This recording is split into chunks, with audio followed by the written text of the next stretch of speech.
Welcome to the BioBibar Gut Health Podcast. I am Dr. Nikita Dinger, scientist, entrepreneur, and author of Inside You, a guide to biohacking your life by understanding your gut microbiome. Your gut is the command center of your health, influencing everything from digestion and immunity to mood and energy. But with so much conflicting advice out there, how do you know what truly works? That's where I come in. Here at Biomi Bar, we break down science into simple, actionable insights so you can make informed decisions about your health. No fluff, no gimmicks. Just real, research backed strategies to help you heal from the inside out. So, if you're ready to take control of your gut health and feel your best, hit subscribe and let's dive in.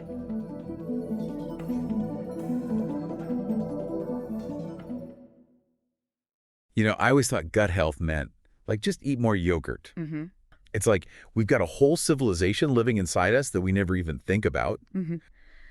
I think the gut microbiome is finally getting the attention it deserves. Okay. Turns out these trillions of tiny tenants impact everything. Wow, yeah. From how our bodies handle food to our mental clarity. Yeah, it's a whole ecosystem, and we're really just beginning to understand its power. So not just about, like, smooth digestion then. Right. The gut mucus wall. Yeah. It sounds kind of gross, but they Yeah. made it fascinating, like it's our inner security detail or something. Exactly. Think of it like this. Your gut lining is prime real estate, right? Nutrients get absorbed there. Okay. It's a direct link to your bloodstream. Yeah. But it's also vulnerable to all sorts of troublemakers passing through your digestive system. That mucus wall, that's the frontline defense, making sure only the good stuff gets through. And this is where, like, my usual fiber is good for you knowledge gets way more interesting. Yeah. Fiber is basically the building material for this wall. That's true. A high-fiber diet provides the raw materials those good bacteria need to create a strong, resilient mucus barrier. Imagine, like, a thick, lush lawn, tough for weeds to break through, right? Right. But a low-fiber diet, that's like patchy grass with bald spots. Yeah. An open invitation for troublemakers to slip through and cause inflammation. Oh, okay. So that's a visual I won't soon forget. Right. And when those troublemakers DO get through, that's when things go haywire. Right? Yeah.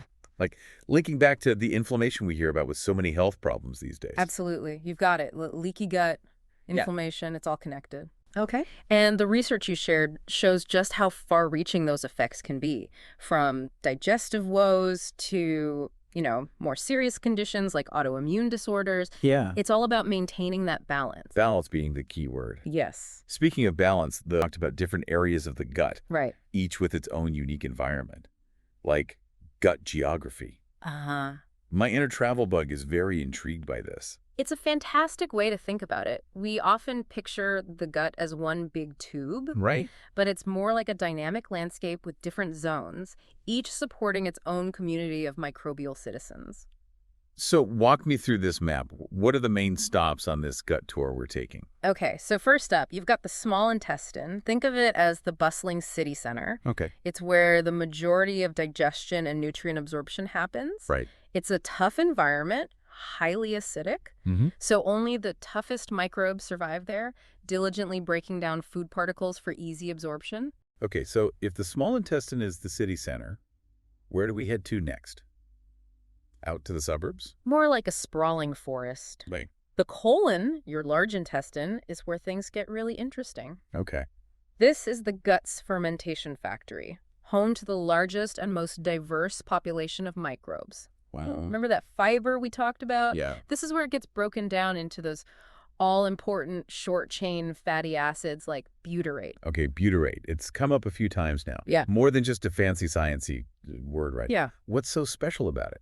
Butyrate is like the VIP of the gut world. Okay. It helps reduce inflammation, regulate blood sugar levels, and even acts as fuel for the cells lining your colon, keeping everything running smoothly. So more butyrate equals a happier, healthier gut, basically. Absolutely. I'm starting to see why fiber is getting all the praise now. It's not just about total fiber intake, though. It's about diversity, too. Okay. Think of it like this. Yeah. You wouldn't want to eat the same thing every day, right? Right. Same goes for your gut bacteria. So a varied diet equals a more diverse microbiome.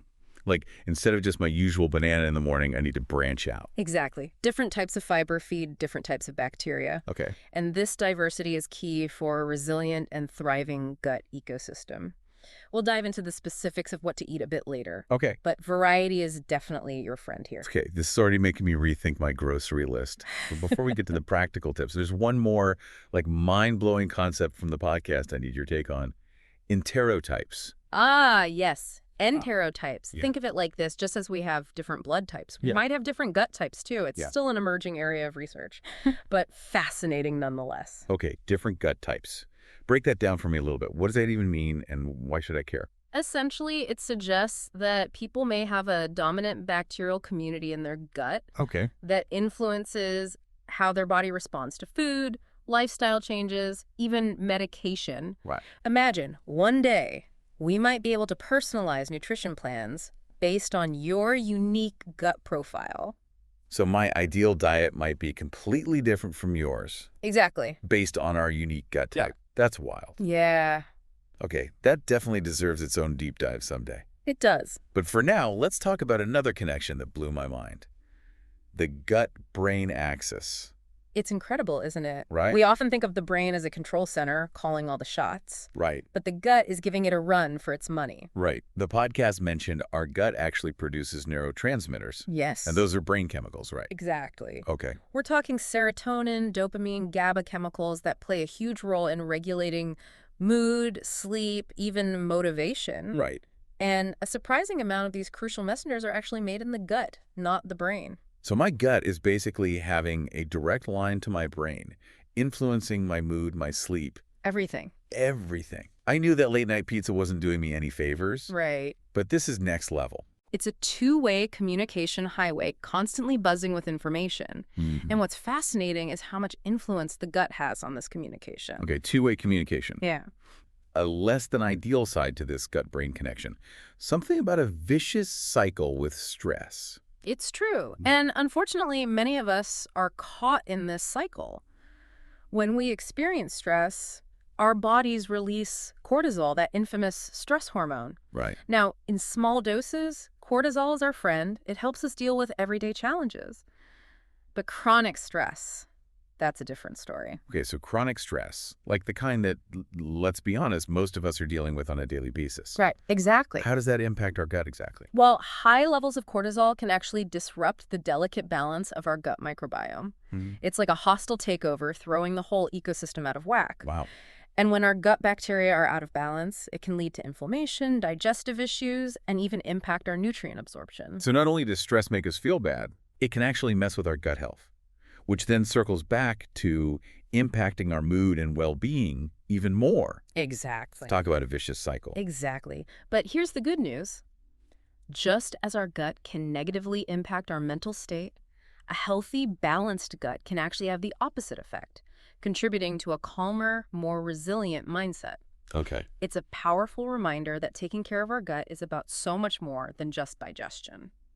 Okay, that gives me some hope. Ah. But speaking of more than just digestion, the research you sent also went deep on the gut's connection to physical health conditions, Yes. even things like obesity and diabetes. Right. I've always thought of those as being primarily driven by, like, genetics and lifestyle choices.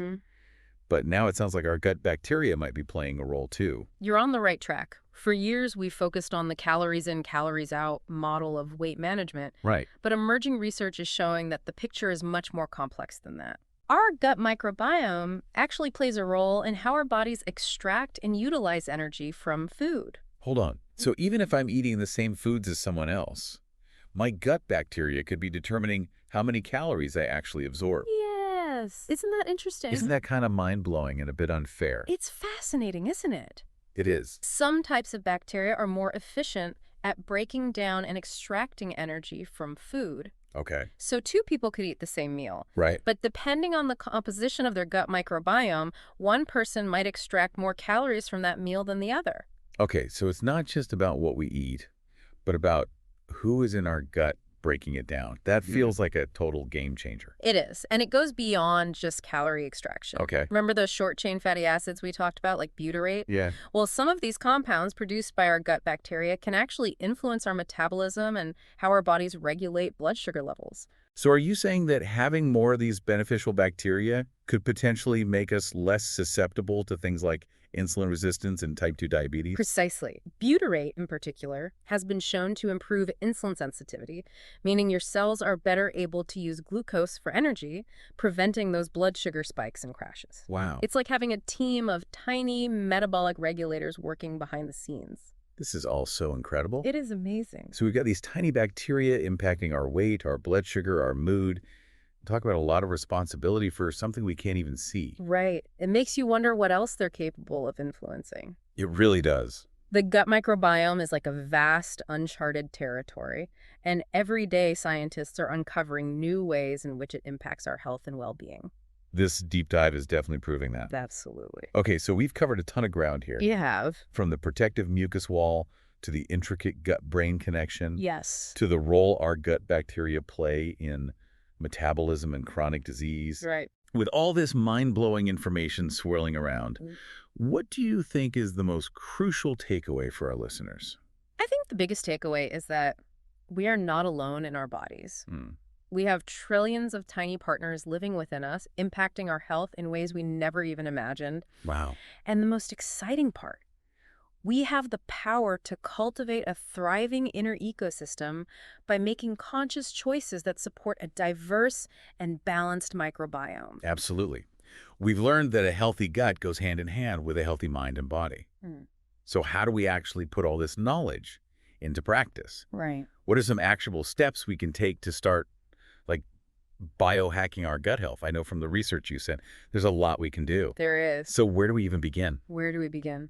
You're right. It's not quite that simple. Right. But it doesn't have to be overwhelming either. Remember that analogy of fiber being fertilizer for our good gut bacteria? Right. That's a great place to start. Right. Fiber. The gut's MVP, basically. Right. But we've gone beyond just eat more fiber. It's about variety too, right? Exactly. Aim for a diverse mix of fruits, veggies, legumes, whole grains. Think vibrant colors and different textures. Okay. And don't forget about prebiotic-rich foods. Okay. Garlic, onions, leeks. Those are like gourmet meals for your beneficial bacteria. Okay. So I'm picturing my grocery cart looking like a rainbow, just exploded in it. Gosh. Exactly. What about those like probiotic-rich foods we always hear about? Kombucha, kimchi, yogurt. Yeah. Are those essential too? They can be a great addition to a gut-healthy diet, but it's not about going overboard. Right. Think of them as adding beneficial bacteria to the mix. Okay. But the real magic happens when you create an environment where those bacteria can thrive. Okay. And that's where fiber comes in again. It's all about providing the building blocks for a resilient ecosystem. So it's not just about adding the good guys. Right. It's about making sure they stick around and actually want to live in there. Yes, exactly. It's like gut real estate 101, location, location, location. Exactly. And just like any ecosystem, the gut thrives on balance. Right. We've talked about diet, but stress management is another key player here. Right. That vicious cycle. Yes. Stress messes with our gut. A messed up gut makes us more stressed, and round we go. Any tips for breaking free? It's about finding what works for you. Okay. Some people swear by meditation or yoga. Right. Others find solace in nature walks or listening to calming music. Even just prioritizing quality time with loved ones can make a difference. Yeah. The key is to actively manage stress, not let it manage you. Easier said than done some days. It is. It is. But I'm hearing you, a calmer mind equals a happier gut. Absolutely. What about sleep? Oh, yes. I'm a firm believer in a good night's rest. But how does that factor into gut health specifically? Sleep is crucial for the gut's own rhythm and repair processes. It's like hitting the reset button, allowing your body to focus on essential maintenance, including balancing gut bacteria and reducing inflammation. So prioritizing sleep is like giving our gut the downtime it needs to essentially like clean house and prepare for the next day. Yes. Sign me up for that. Absolutely. This has been incredible. Eye-opening, doesn't even begin to describe it. I agree. As we wrap up here, what's one final thought you'd leave our listeners with? Remember, Your gut is not some passive organ just along for the ride. It's a dynamic world within you, constantly interacting with your thoughts, your environment, your choices. By understanding this connection and making conscious choices that support a thriving microbiome, you're not just improving your digestion. Right. You're unlocking a whole new level of well-being for your mind and body. I love that, taking control of our inner world to live a healthier, happier life. Well said. And there you have it, folks. A deep dive into the incredible world of the gut microbiome. We've explored the science, busted some myths, and even learned how to become better landlords to those trillions of tiny tenants living inside us. That's right. Until next time, keep exploring, keep learning, and keep that gut happy.